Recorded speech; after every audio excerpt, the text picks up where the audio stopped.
بعيد قد علمنا ما تنقص الأرض منهم وعندنا كتاب حفيظ بل كذبوا بالحق لما جاءهم فهم في أمر مريج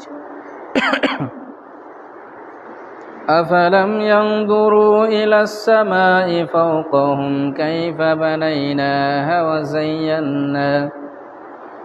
وزيناها وما لها من فروج الحمد لله সমস্ত প্রশংসা, সমস্ত গুণগান, সমস্ত সিফত সানা সেই মহান রব্বুল আলামিনের জন্য, যে আল্লাহ রব্বুল আলামিন আমাদেরকে এই পবিত্র জুমার দিনে মসজিদে উপস্থিত হওয়ার তৌফিক দান করেছেন।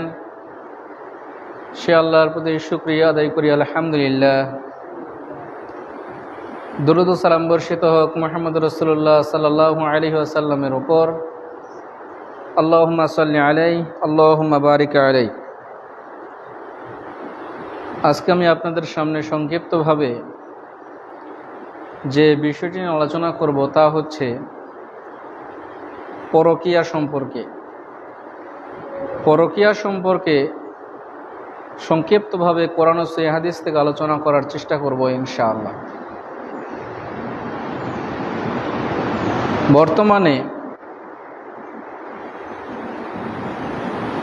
পরকীয়ার যে একটা প্রাদুর্ভাব, তা বর্তমান সমাজে দেখে যেটা বোঝা যাচ্ছে সেটা হচ্ছে এটা একটা ভাইরাসের মতো রোগ হয়ে দাঁড়িয়েছে। বিভিন্ন পেপার পত্রিকা, বিভিন্ন মিডিয়া, যে কোনো জায়গাতে আমরা যদি দৃষ্টি দেই তাহলে আমরা এই বিষয়টি ভালোভাবে বুঝতে পারব। প্রিন্ট মিডিয়া, ইলেকট্রনিক মিডিয়া, সব জায়গাতেই এর একটি ভয়াবহ একটি রূপ ধারণ করেছে। এখানে ছেলেদের যেমন দোষ রয়েছে, মেয়েদেরও তেমন সমান দোষ রয়েছে। যদি স্বাভাবিক দৃষ্টিকোণ থেকে যদি বিচার করা যায় তাহলে একজন নারী যদি তিনি সৎ থাকতে চান, সতীসাধ্যী থাকতে চান, তাহলে একজন পুরুষ তার কাছে কখনোই প্রশ্রয় পাবে না। কিন্তু কথা একটি রয়েছে যে আপনার যদি কোনো লিচুর গাছ যদি বাহিরে থাকে, আমের গাছ যদি বাহিরে থাকে, জামের গাছ যদি বাহিরে থাকে, তাহলে পাড়া প্রতিবেশীর কেউ এসে ঢিল মারবে, এটা একটা স্বাভাবিক একটি বিষয়। অনুরূপ একটি বাড়িতে একটা অবিবাহিত ছেলে থাক, অবিবাহিত মেয়ে থাক, বিবাহিত কিংবা অবিবাহিত ছেলে মেয়ে থাক, যে কেউ থাক না কেন, যদি চেহারা সুন্দর হয় মেয়েদের, একটি গবেষণায় দেখা গিয়েছে অবিবাহিত নারীর প্রতি যত না আকর্ষণ একটা অবিবাহিত ছেলের, তার থেকে বেশি আকর্ষণ একটা বিবাহিত নারীর প্রতি অবিবাহিত ছেলেদের। এবং সমাজে যদি এই দৃষ্টি আপনি দেন তাহলেও আপনি এই বিষয়টা ভালোভাবে বুঝতে পারবেন। একটা নারীর বিবাহ হয়েছে, চেহারা যদি সুন্দর হয়, দেখবেন যে তার বাজার করে দেওয়ার লোকের অভাব হয় না, তার কাজ করে দেওয়ার লোকের অভাব হয় না। কিন্তু একটা অবিবাহিত নারী যদি হয় তাহলে এই সচরাচর কারোর সঙ্গে ওভাবে মেলামেশা করতে পারবে না যেভাবে মেলামেশা করে, যেভাবে চলাফেরা করে একটা বিবাহিত নারী। তখন তাদের লজ্জা বলতে একটা কোনো জিনিস থাকে না, এটা ভেঙে যায়। এজন্য আমরা সমাজের বাস্তব চিত্র এবং কোরআন হাদিসে কি রয়েছে এরই আলোকে আমরা সংক্ষিপ্ত আকারে এই পরকীয়া সম্পর্কে আপনাদের সামনে আলোচনা করার চেষ্টা করব ইনশাআল্লাহ। ইবনে মাসউদ রাদিয়াল্লাহু তাআলা আনহু থেকে বর্ণিত, তিনি বলছেন, আল্লাহ নবী বলছেন, আল মারাতু আওরাতুন, একটা মহিলা তারা একটা ঢেকে রাখা বস্তু, তারা একটা সুন্দর পরিবেশে থাকবে, এটাই হচ্ছে সমাজের বাস্তবতা। ফাইদা খরাজাত, যখন একটা মেয়ে যখন এমনভাবে বাড়ি থেকে বের হবে, নিজেকে প্রদর্শন করার নেই, যখন বাড়ি থেকে বের হবে, ইস্তাশরাফাহা শায়তান, তখন শয়তান তাকে উদ্বুদ্ধ করে নগ্নতার প্রতি, যে তুমি নগ্ন হয়ে বাড়ি থেকে বের হও। রাসূলুল্লাহ সাল্লাল্লাহু আলাইহি ওয়াসাল্লাম একটা হাদিসের মধ্যে বলছেন যে গাধা যেমন গাধীর সাথে খোলা মাঠে জেনা করে, এটা যেমন তারা লজ্জা বোঝে না, একটা নারী পুরুষ সবার সামনে জেনা করবে, তারা লজ্জা বুঝবে না। এটা আবার কেমন কথা? আজ থেকে 20-30 বছর আগে এই হাদিস আজকের মতো বাস্তব এরকমটা ছিল না। আপনি এখনই যদি ঢাকা শহরে যান, এখনই যদি সংসদ ভবনের আশেপাশে যান, সেখানে আপনি দেখতে পাবেন যে রাত 12টা-1টার সময় একটা মেয়ে দাঁড়িয়ে রয়েছে। তার কি কাজ ওখানে দাঁড়িয়ে থাকার? একটা সুন্দর একটা বাইক নিয়ে এসে ছেলেটা জিজ্ঞেস করছে, কত নিবা? কত নিবা মানে কি? ও একটা ভোগের সামগ্রী হিসেবে ওখানে দাঁড়িয়ে রয়েছে। মানুষ আসবে, টাকার দরদাম করবে, আমাকে কিনে নিয়ে যাবে। অনলি কত মিনিট? 10 থেকে 15 মিনিট, সর্বোচ্চ 20 মিনিট। এই সময়ের জন্য গিয়ে দেখেন যে 20 থেকে 30,000, 40,000, 50,000, 500, 100 টাকার নিচে নাই। 100 কেন, 500,000 টাকার নিচে আপনি পাবেন না।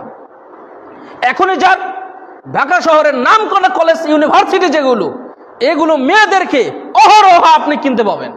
কিভাবে? 2-4-5,000 টাকা দিলেই তারা আপনার জন্য ভোগের সামগ্রী হিসেবে আপনার কাছে চলে আসবে। শুধু টাকা ছিটাইতে হবে তাদের পিছু।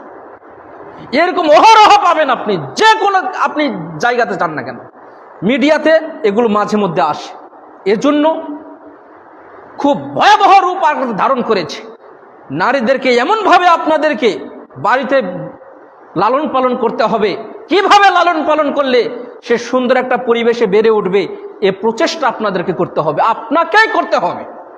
বিবাহের আগ পর্যন্ত যদি কোনো নগ্নতার প্রতি খারাপ কাজ করে, জেনা করুক চাই না করুক, পৃথিবীতে একটা পাপ রয়েছে যেটা না করেই পাপ হয়।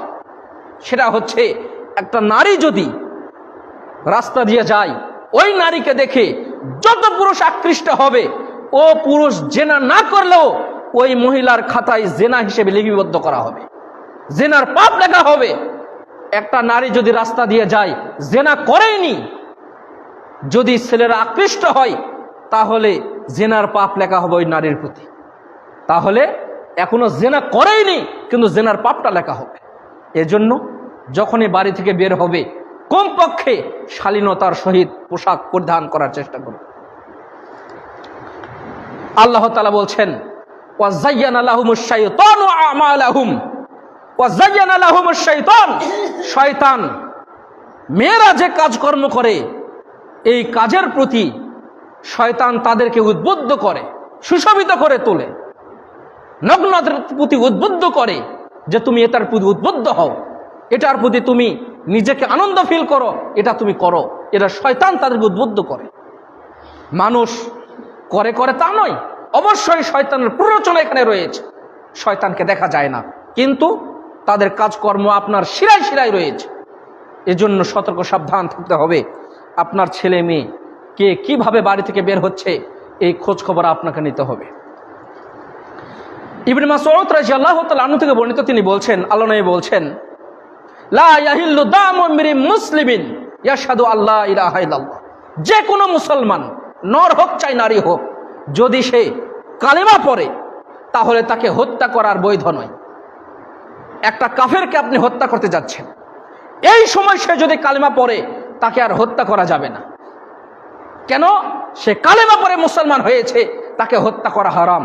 তবে 3 জন ব্যক্তিকে হত্যা করতেই হবে, যে কোনো মূল্যে, যে কোনো মূল্যে তাকে হত্যা করতে হবে। এক নাম্বার হচ্ছে আযানিয়াতুজ্জানি, কোন ব্যক্তি যদি জেনা করে তাহলে তাকে হত্যা করতে হবে, এখানে কোনো ছাড় নেই। কোন ব্যক্তি যদি জেনা করে তাহলে তাকে হত্যা করতে হবে, এখানে কোনো ছাড় নেই। এখন কথা, যদি জেনা করে তাহলে তো সমাজের বাংলাদেশের বিচারে তো সেরকম পরিবেশ দেখা যায় না।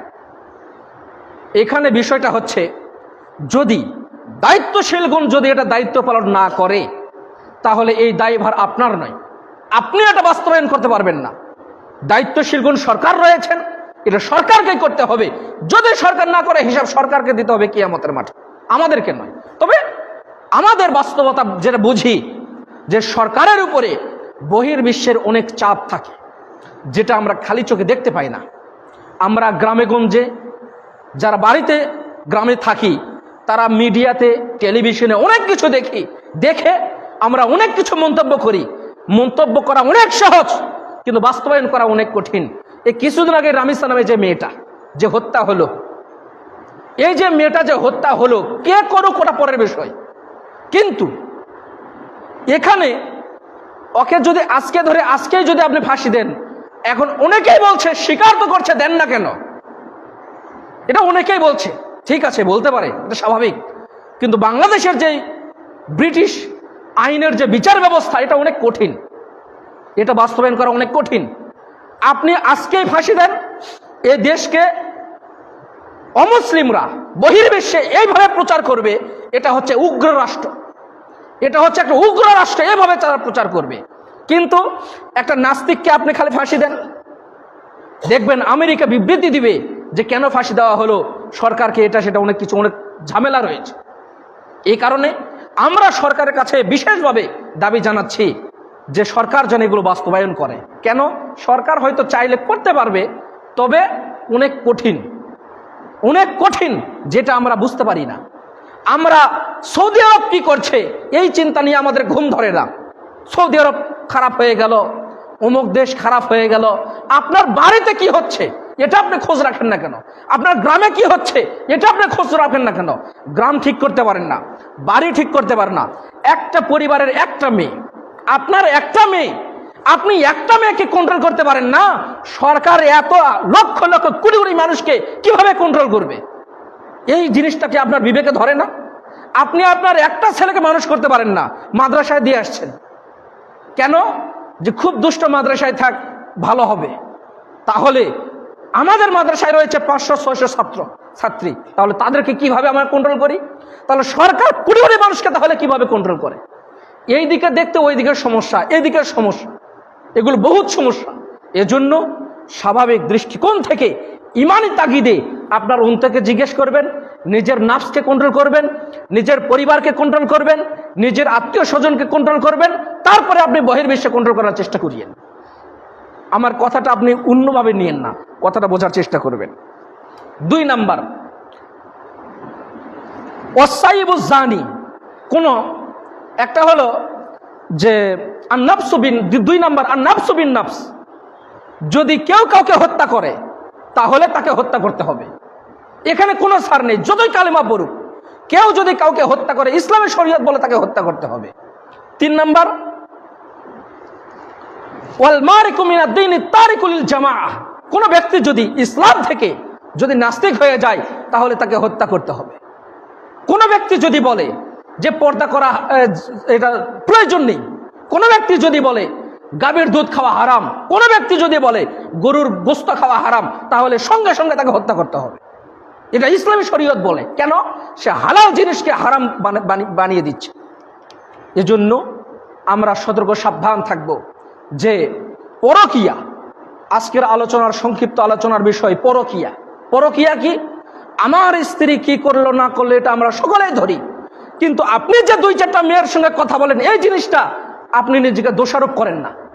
ছেলেরা কোনো দোষ দেখে না, ছেলেরা কোনো দোষ দেখে না যে আমি বিবাহের পরে আমি কোনো মেয়ের সঙ্গে কথা বলি কিনা, শুধু স্ত্রীর দোষ দেয়। স্ত্রীর দোষ কি? তার সঙ্গে হাসি খেসে কথা বললো, তার সঙ্গে এটা করলো, তার সঙ্গে ওটা করলো, স্ত্রীর দোষ রয়েছে, কিন্তু আপনারও দোষ রয়েছে। এখন আসেন, এই পরকীয়া, এটা যদি আমরা কন্ট্রোল করতে চাই তাহলে কিভাবে আমরা কন্ট্রোল করব? 1 নাম্বার, নিজের চোখকে নিম্নগামী করা। নিজের চোখকে, ছেলে হোক চাই মেয়ে হোক, নিজের চোখকে কন্ট্রোল করা। আল্লাহ তাআলা বলছেন, কুল্লিল মুমিনিনা ইয়াগুজ্জু মিন আবসারিহিম ওয়া ইয়াহফাজু ফুরুজাহুম যালিকা আযকা লাহুম। আল্লাহ তাআলা বলছেন, কুল্লিল মুমিনিনা, হে নবী তুমি মুমিনদেরকে বলে দাও, ইয়াগুজ্জু মিন আবসারিহিম, তারা যেন তাদের চোখকে কন্ট্রোলে রাখে, ওয়া ইয়াহফাজু ফুরুজাহুম, তারা যেন তাদের লজ্জাস্থানকে হেফাজত করে। আমার এক ওস্তাদ একদিন ক্লাসে হাদিস পড়ানোর সময় একটা কথা বলেছিলেন। আমরা বলেছিলাম যে ওস্তাদ, অনেক মানুষ তারা তো ইমানদার ব্যক্তি, তাহলে জেনা কেন করবে? ইমান তো রয়েছে, ইমান তো রয়েছে, তাহলে জেনা করে কেন? ওস্তাদ একটা সুন্দর একটা উত্তর দিয়েছিলেন। সেটা কি? তুমি হুজুর মানুষ, তোমার লজ্জাস্থান কি হুজুর? আমার কথা বোঝেননি মনে হয়। আপনি হুজুর মানুষ, আপনার দাড়ি রয়েছে, আপনি 5 ওয়াক্ত সালাত আদায় করেন, কিন্তু লজ্জাস্থান এমন একটা জিনিস যেটাকে কন্ট্রোল করা অনেক কঠিন। আপনি কিভাবে কন্ট্রোল করবেন? কিভাবে কন্ট্রোল করবেন? আপনি যখন একাকী রুমে থাকবেন, মোবাইল যদি নগ্নতা দেখেন, আপনাকে শয়তান ধরবে। তার কারণ শয়তান যখন আপনি একাই থাকবেন, নগ্নতার প্রতি আপনাকে উদ্বুদ্ধ করে, খারাপের দিকে আপনাকে উদ্বুদ্ধ করে। আপনার চোখ খুব কঠিন জিনিস। বাড়ির পাশের নতুন বিবাহ করে নিয়ে এসেছে ভাবিটা অনেক সুন্দর, আপনার স্ত্রীটা কোনো কারণে তার থেকে একটু খারাপ, তো আপনি বিবাহের সময় কেন দেখলেন না একটা ভালো আর দেখে একটা মেয়ে বিবাহ করি? এখন কেন বলছেন ভাবিটা অনেক সুন্দর, আমি বিবাহের সময় ঠকে গিয়েছি? এই যে কথাটা, এই কথাটা সামনে আসছে। 2 নাম্বার, আলী রাদিয়াল্লাহু তাআলা আনহু থেকে বর্ণিত, তিনি বলছেন, আল্লাহ নবী বলছেন, ইয়া আলী লা তুতবিউ নাযারাতান নাযারাত ফাইন্না লাকাল উলা ওয়া লাইসাত লাকাল আখির। আল্লাহ নবী বলছেন, হে আলী, লা তুতবিউ নাযারাতান নাযারাতা, তুমি যখন তোমার দৃষ্টি দিবা, প্রথম দৃষ্টি দেওয়ার পরে তুমি চোখটাকে ফিরিয়ে নাও।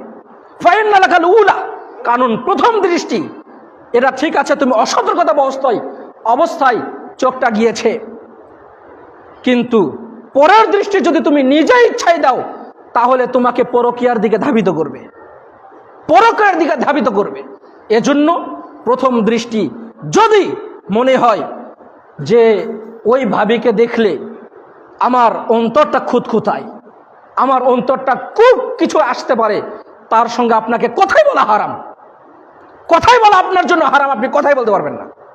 তার কারণ আপনাদের যাদের স্ত্রী সুন্দর, আমি কাউকে বলছি, সবাই সতর্ক থাকবেন। তার কারণ আপনি যদি আপনার স্ত্রীকে যদি নগ্নতা রাখেন, যত পুরুষ আপনার স্ত্রীকে দেখে আকৃষ্ট হবে, আপনি সেই গুনাহের একটা অংশ পাবেন। কেন? আপনার স্ত্রীকে সে দেখে আকৃষ্ট হয়েছে।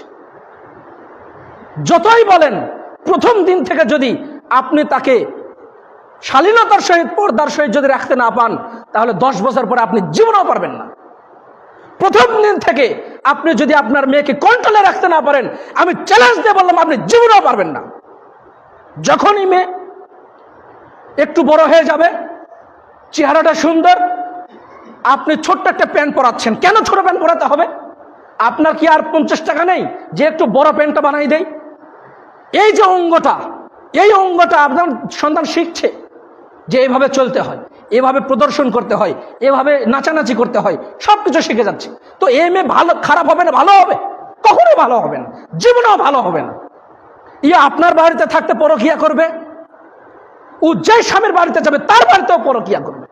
স্বামী বিদেশ, ও পরকিয়া করবেই, স্বামী বাহিরে, ও পরকিয়া করবেই। এজন্য সতর্ক, সাবধান থাকবেন যে যে কোনো মূল্যে স্ত্রীকে বিবাহের প্রথম দিন থেকে আপনাকে কন্ট্রোল করতে হবে, নচেত আপনি জীবনে তাকে কন্ট্রোল করতে পারবেন। 2 নাম্বার, স্বামী স্ত্রীর প্রতি একে অপরের অত্যাধিক ভালোবাসা। একটা স্ত্রী, প্রথমে স্ত্রীদেরকে বলি যে আপনি আপনার পিতার বাড়িতে ছিলেন, আপনার পিতার বাড়ি থেকে আরেকটা বাড়িতে আসছেন, আপনাকে কয়েকটা কাজ করতে হবে যদি স্বামীর ভালোবাসা পেতে চান। যদি স্বামীর ভালোবাসা যদি পেতে চান, তাহলে আপনাকে কয়েকটা কাজ করতে হবে। 1, আপনার বাপ মা আসলে, আপনার আত্মীয় স্বজন আসলে যেরকম দেখাশোনা করেন, যেরকম খাবার দাবার দেন, যেরকম আপ্যায়ন করেন আপনার শ্বশুর শাশুড়িকে অনুরূপ আপ্যায়ন আপনাকে করতে হবে, নচেত আপনি স্বামীর ভালোবাসা জীবনেও পাবেন না, জীবনেও পাবেন না। স্বামী কাজ করে বাইরে থেকে এসেছে, স্বামীর গাটা মুছে দেন, প্রয়োজনে কাপড়টা খুলিয়ে দেন, মাঝে মাঝে মাথাতে হাত বুলিয়ে দেন, মাঝে মধ্যে গাটা ঘেমে গিয়েছে গাটা মুছাই দেন। এই কাজটা যদি করতে পারেন, মাঝে মধ্যে তাকে সুন্দর রসিকতা দেন, স্বামী যেভাবে চাই আপনি সেভাবে ঘোরেন। স্বামী যদি বলে তুমি এই কাজ এইরকম করো, আপনি ওই রকম করেন। স্বামী যদি বলে তুমি এরকম করিও না, তুমি এরকম করিও না, দেখবেন এই স্বামী আপনাকে অত্যাধিক ভালোবাসবে। 2 নাম্বার, স্বামীদের দায়িত্ব। দেখেন, আপনার স্ত্রী আপনার বাড়িতে এসেছে তার বাপ মাকে ছেড়ে, সবাইকে ছেড়ে।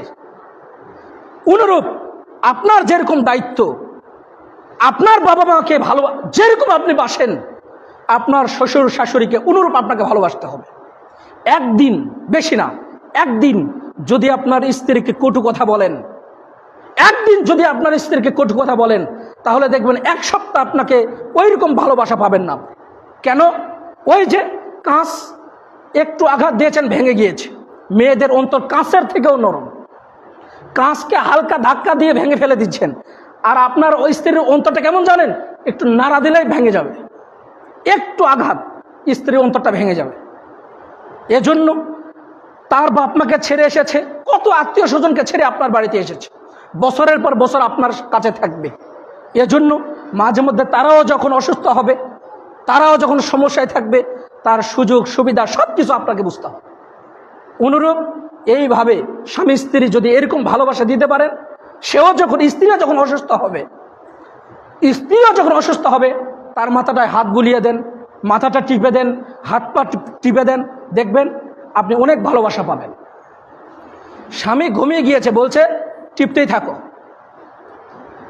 একটু বুঝতে পেরেছে যে আর টিপতেছে না, বলছে টিপতেছে না কেন, আবার ওই 1-2 ঘন্টা। ওর কি ঘুম নেই? ওর কি আরামায়েশ নেই? স্ত্রীদের হাত হচ্ছে নরম। আপনি কোদাল ধরলে, আপনি যদি 10 মিনিট কাজ করতে পারেন, আপনার স্ত্রী 1 মিনিটও পারবে না, মানে হাতটা নরম। 1 মিনিট কাজ করলে ওর হাতে কড়া পড়ে যাবে। এজন্য স্বামী স্ত্রীর দুজনের ভালোবাসা সমান থাকতে হবে, তাহলে দেখবেন পরকীয়া হবে না ইনশাআল্লাহ।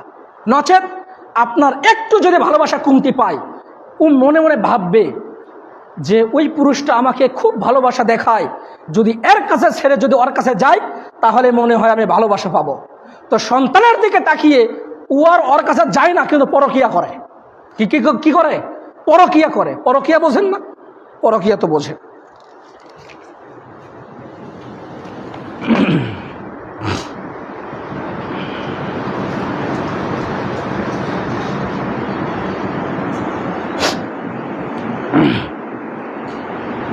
আলহামদুলিল্লাহ ওয়াসসালাতু ওয়াসসালামু আলা মান লা নাবিয়্যা বা'দা আম্মা বা'দ। 3 নম্বর হচ্ছে যে স্ত্রীকে একা না রাখা। স্ত্রীকে একা না রাখা। একটা জিনিস দেখেন যে আপনার আশেপাশে আপনি যখন থাকবেন না, তখন ভালোবাসার মানুষের অভাব হবে না। যদি স্ত্রীটা সুন্দর হয়, বহু ভালোবাসার মানুষ তখন তৈরি হয়ে যাবে। আর মানুষের মন এমন যে একটু যদি আপনার ভালোবাসার ঘাটতি থাকে, স্ত্রীর মনটা অন্যদিকে যেতে পারে। যেমন দেখেন, জাবির ইবনে আব্দুল্লাহ রাদিয়াল্লাহু তাআলা আনহু থেকে বর্ণিত, তিনি বলছেন, আল্লাহ নবী বলছেন, ইন্না ইবলিসা ইয়াযাউ আরশাহু আলাল মা, নিশ্চয় ইবলিস পানির উপরে সে একটা এলাকা বানিয়ে নেয়। ফাআদনাহুম সুম্মা ইয়াবআসু সারায়াহু, তারপরে বিভিন্ন শয়তান ইবলিসগুলোকে তারা সরিয়ে দেয়, যাও তুমি এদিকে যাও, যাও তুমি এদিকে যাও, যাও তুমি এদিকে যাও। ফাআদনাহুম মিনহুম মানজিলাতান আযাবুহুম ফিতনাতা, এই যে খারাপ শয়তানগুলোকে বিভিন্ন দিকে সরিয়ে দেওয়া হলো, এদের মধ্যে সবচেয়ে ভালো শয়তান হচ্ছে সেই যে সবচেয়ে খারাপ কাজগুলো করে। সবচেয়ে খারাপ কাজ যে করতে পারবে, সে তাদের মধ্যে সবচেয়ে মর্যাদাবান। ইয়াজাউ আহাদুম বিহি, তাদের মধ্যে কেউ কেউ ঘুরে এসে বলে, কুলতু কাজা ওয়া কাজা, আমি এই কাজ করেছি, আমি এই কাজ করেছি। তখন তাদের প্রধান যিনি দায়িত্বশীল, তিনি বলেন, মা সনাতা শাইয়ান, এই তুমি কি বলছো, তুমি কিছুই করতে পারো না।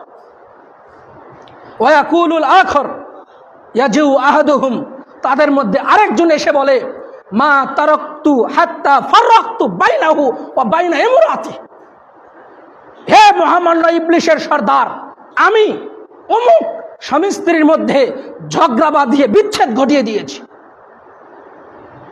তখন তাদের প্রধান যিনি, তিনি বলেন ফায়ুদনাহু মিনহু, হাই নি'মা হাযা, এটা কতই না একটা ভালো কাজ, তুমি সবচেয়ে ভালো কাজ করেছো, এর থেকে ভালো কাজ হয় না। কি কাজ করেছো? স্বামী স্ত্রীর মধ্যে ঝগড়া বাঁধিয়ে বিচ্ছেদ ঘটিয়ে দিয়েছি। তার মানে পৃথিবীতে কত খারাপ কাজ আমরা করছি, তার মধ্যে সবচেয়ে ইবলিসের কাছে যে জিনিসটা সবচেয়ে ভালো কাজ, সেটা হচ্ছে বিচ্ছেদ ঘটে দেওয়া। একটা গবেষণায় দেখা গিয়েছে, আমাদের দেশটার নাম হচ্ছে বাংলাদেশ, তার মধ্যে একটা সুন্দর একটা বিভাগ রয়েছে, যে বিভাগের নাম হচ্ছে রাজশাহী বিভাগ। আর সেই বিভাগের মধ্যে সবচেয়ে সুখময় একটা বিভাগ, সেটা হচ্ছে জয়পুরহাট। যেই সুখময় জেলাতে সবচেয়ে স্বামী স্ত্রীর মধ্যে বিচ্ছেদ বেশি হয়।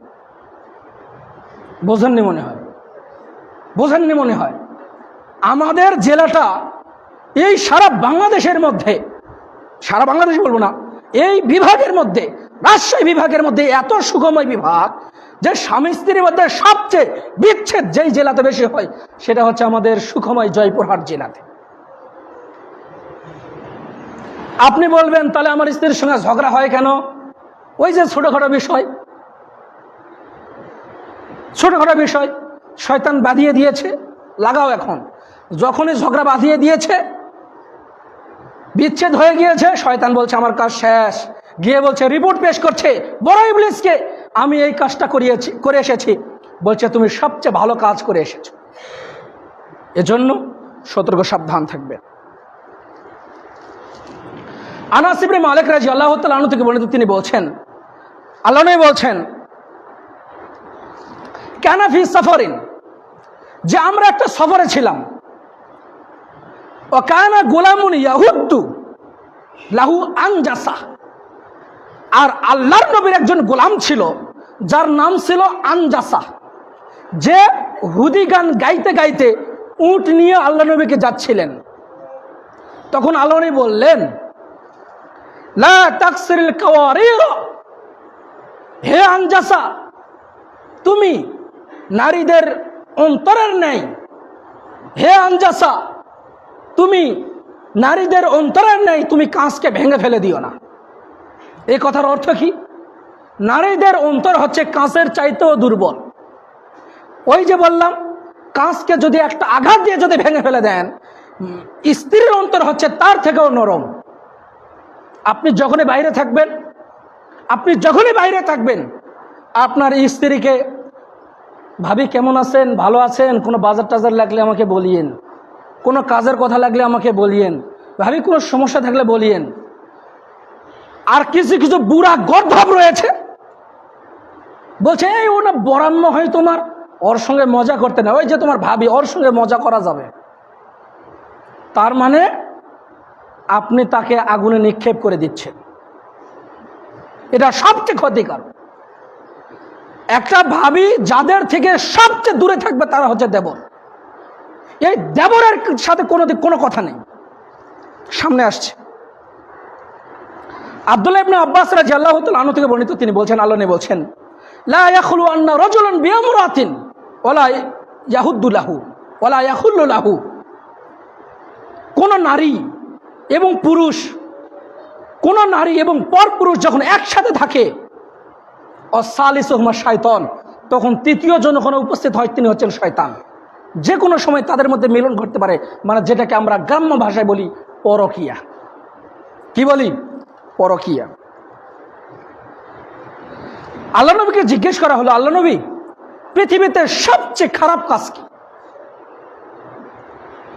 আল্লাহ নবী, পৃথিবীতে সবচেয়ে খারাপ কাজ কি? আল্লাহ নবী বলেন, আনতুজানিয়া হালিলাতা জারিকা, তোমার প্রতিবেশীর সঙ্গে জেনা করবা, এটা হচ্ছে পৃথিবীর সবচেয়ে খারাপ কাজ, এর থেকে খারাপ কাজ নেই। আমরা সবচেয়ে সভ্য তাদেরকেই বলি যে নারী সবচেয়ে উলঙ্গ, আমরা সবচেয়ে সভ্য পুরুষ তাদেরকেই বলি, যেই পুরুষ স্মার্ট। আপনি যত স্মার্ট হবে দুনিয়াবি স্মার্ট, আপনি তত খারাপ। আপনি যত দুনিয়াবি স্মার্ট হবেন আপনি তত খারাপ হবেন। খারাপ হতে আপনি বাধ্য। স্মার্ট যারা হয় তারা খারাপ না হয়ে থাকতে পারে না, যতই আপনি ভালো মানুষ সাজান না কেন। আপনাদেরকে চিনতে আমাদের বাকি নেই। যারা বলেন যে আমি সবচেয়ে সুফি মানুষ, ভালো মানুষ, যে পুরুষ যত মুখ ভাঙ্গা দেখবেন ওর তত সমস্যা, যে নারী যত মুখ ভাঙ্গা ওর তত সমস্যা। বেশি মুখ ভাঙা, লজ্জাশীল হতে হবে। আমরা লজ্জাশীলতা সম্পর্কে একটা জুমা আলোচনা করেছিলাম কোন একটা সময়ে, আল্লাহ বেঁচে রাখলে কখনো আবার করতে পারি। তো লজ্জাশীলতা যেই পুরুষের মধ্যে নাই, এই পুরুষ দেখবেন তত সমস্যা। যে নারীর ভিতর লজ্জা শরম যত ভালো, এই নারী তত ভালোর মধ্যে থাকবে। এটাই বাস্তবতা। এজন্য আপনার মেয়ে যদি লজ্জাশীল হয় থাক, এত লজ্জাশীল ভাঙতে যায় না। আপনার ছেলে যদি লজ্জাশীল হয় থাক, ভাঙতে যায় না। এটা ভালো জিনিস, এটা খারাপ না। আর লজ্জাশীল যার ভিতরে রয়েছে এটা ইমান থেকে আসে, যে না না প্রয়োজন নেই, প্রয়োজন নেই। সুন্দর ছেলে হলে শত শত মেয়ের প্রেমের প্রস্তাব আসবে, এটা স্বাভাবিক। সুন্দর মেয়ে হলে শত শত ছেলের প্রেমের প্রস্তাব আসবে, এটা স্বাভাবিক। কিন্তু কন্ট্রোল রাখাটাই কঠিন, রাখাটাই কঠিন, আসলেই কঠিন। আল্লাহ তৌফিক দান করুন, আল্লাহুম্মা আমিন।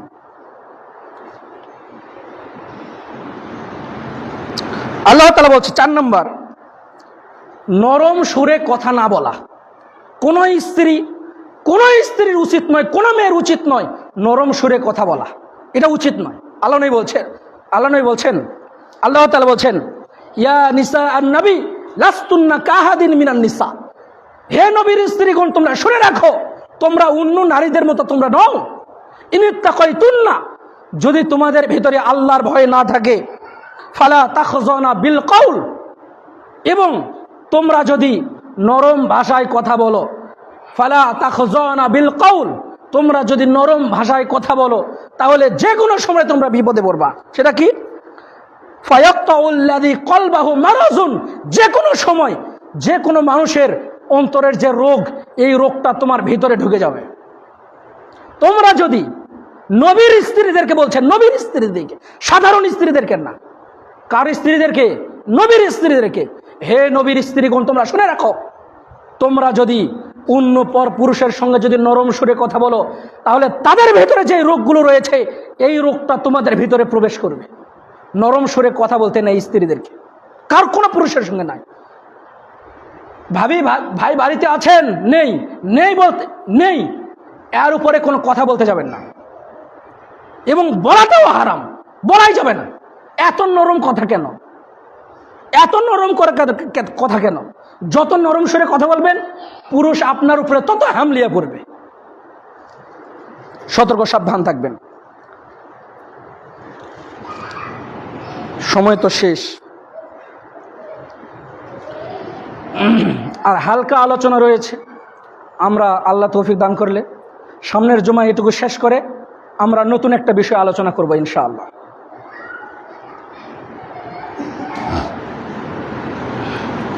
মকবুল হাজি সাহেব, তিনি হাসপাতালে ভর্তি রয়েছেন, দোয়া চেয়েছেন। আমরা সকলেই ভাইয়ের জন্য দোয়া করব। আল্লাহ সুবহানাহু ওয়া তাআলা শেফায়ে কামিল আজলা দান করুন। আমরা এর আগেও বলেছি, এখনও আবার বলছি, যে কোনো ব্যক্তি যদি কোনো ব্যক্তির জন্য কল্যাণের দোয়া করে এবং ফেরেশতারা সঙ্গে সঙ্গে তার জন্য বলেন, আল্লাহর সামনে সুপারিশ করেন, আল্লাহ এই ব্যক্তি অমুকের জন্য ভালো দোয়া করেছে, আল্লাহ তুমি তারও ভালো করো। এজন্য মানুষের জন্য আমরাও দোয়া করব, ভাইয়ের জন্য। আল্লাহ শেফায়ে কামিল আজলা দান করুন। কোনো বালা মুসিবত থাকলে দূর করুন, কোনো সমস্যা থাকলে দূর করুন, এবং যদি হায়াতে তয়্যবা থাকে আল্লাহ সুস্থ সবল শরীরে ইমানের সহিত দুনিয়াতে রাখার তৌফিক দান করুন, আল্লাহুম্মা আমিন। আমরা দোয়া করছি ভাইয়ের জন্য, খাস করে আযহাবিল বাস রব্বান নাস ওয়াশফি আনতা শাফি লা শিফাআ ইল্লা শিফাউকা শিফাআন লা ইউগাদিরু সাকামা। আরেকটা কথা যেটা গত জুমে আমাকে বলা হয়েছিল, আমি মনে করি আপনাদের ব্যস্ততা অনেক বেশি, এটাই বাস্তবতা। এখন কাজের সময় আসলেই ব্যস্ততা বেশি আপনাদের, তার কারণ দুনিয়া মানেই ব্যস্ততা, আর যিনি যত ব্যস্ত তিনি তত ব্যস্ত মানুষ, এটাই ঠিক, এটাই বাস্তবতা। তো আপনারা চেষ্টা করবেন আমি যদি প্রতি জুমায় বলি তারপরও এটা কন্ট্রোলে আসবে না। তার কারণ এই মসজিদ দিয়ে আমার 7টা মসজিদ চলতেছে, কোনো মসজিদে কন্ট্রোল করতে পারিনি, আর পৃথিবীর কোনো মসজিদে এটা কন্ট্রোল হয়ও না। সেটা কি? নামাজ শেষ হওয়ার সঙ্গে সঙ্গেই 2 রাকাত আপনারা সুন্নত পড়ার চেষ্টা করবেন। যদি মনে করেন, যদি আপনি বলেন যে হুজুর আমি বাড়িতে গিয়ে পড়ি, মসজিদ থেকে বাড়িতে গিয়ে পড়া উত্তম, উত্তম, কিন্তু তবে বাড়িতে যদি না পড়েন তাহলে আপনি মসজিদ থেকে পড়ে যাওয়ার চেষ্টা করবেন। আর যদি তারপরেও যান তার আপনার গুনাহ হবে না। যদি বলেন যে হুজুর আমি শুধু ফরজ পড়ে চলে যাব, সুন্নত না বললে কি গুনাহ হবে? গুনাহ হবে না, কিন্তু সওয়াব হবে। তো অনেকেই একটা দিন আসেন, আমরা আপনাদের চেহারাগুলো দেখি, আপনি পড়ার চেষ্টা করবেন, আপনি চেষ্টা করবেন, তারপরেও যদি না পড়েন আপনাদের গুনাহ হবে না ইনশাআল্লাহ। তবে কিয়ামতের মাঠে যদি আপনার ফরজ আমল যদি না থাকে তাহলে সুন্নাতগুলোকে ফরজের ঘাটতি পূরণ করা হবে। তাহলে প্রয়োজন আছে না? নেই? আছে। তো চেষ্টা করবেন, তারপরেও যদি কন্ট্রোল না হয়, লাগলে আবার 6 মাস পরে এই কথাটা যদি প্রয়োজন পড়ে বলবো। তারপরেও যেন কেউ আমাকে দোষ, অনেকে আমাকে দোষ দেয় জানেন, যে আমি কথা বলি না কেন মাঝে মাঝে। এখন প্রতি জুমায় কি বলা যায়? এটা তো বলা যায় না। সব সময় কি বলা যায়? বলা যায় না। তো আপনারা নিজ দায়িত্ব পড়ার চেষ্টা করবেন। আল্লাহ তৌফিক দান করুন। আল্লাহুম্মা আমিন। সুবহানাকা আল্লাহুম্মা ওয়া বিহামদিক আশহাদু আল্লা ইলাহা ইল্লা আনতা আস্তাগফিরুকা ওয়া আতুবু ইলাইক। আসসালামু আলাইকুম ওয়া রাহমাতুল্লাহি ওয়া বারাকাতুহু।